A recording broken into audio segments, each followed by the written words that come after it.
and no one actually knew that I was a fan of the game. It seemed to kind of like to be the perfect game for me to score.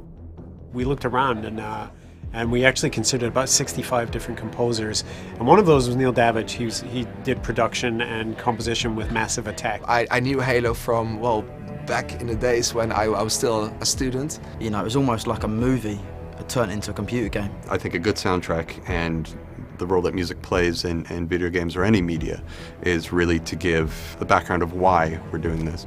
I think the whole remix idea allows us to hear what other people take from that music. It was a cool thing to think of remixing Halo because it's, you know, one of the games with like some of the best music out of any video game made. I heard ASCENDANCY.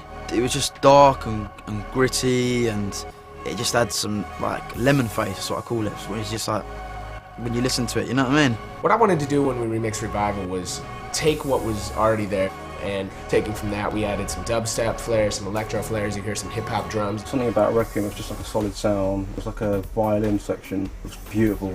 I was like, oh, that just, I had to chop that up and see what I can do with it. When I heard Green and Blue, I think for me that track gave me all the feelings of playing the first Halo game.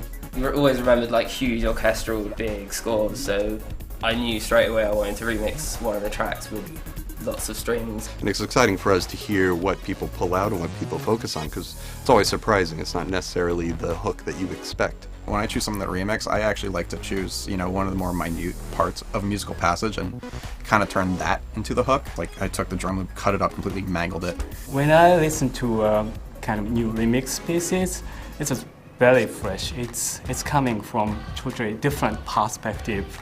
The beauty of working with Neil is that he has all these really unique instrument sounds that he either creates from scratch or alters from existing sounds. I had to keep the energy and the flavour of the tune and the darkness of the tune, but kind of make it more, I suppose, that you could play it in a dubstep dance.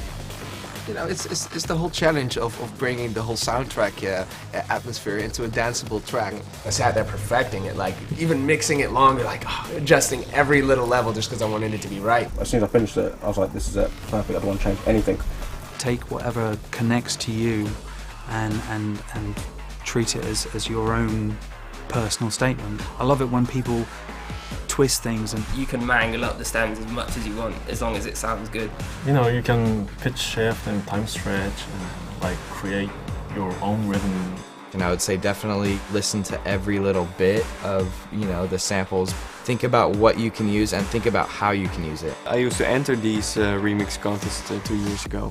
It was like a big opportunity to remix a big artist. This is it right here. You have the stems to work with. Just go out and do something cool. I mean, it's Halo. Please enter the competition. Download every stem. Make sure you check them all out. Find the ones that you like the most. Do something crazy, blow our minds. Do your thing and don't be frightened to push things forward.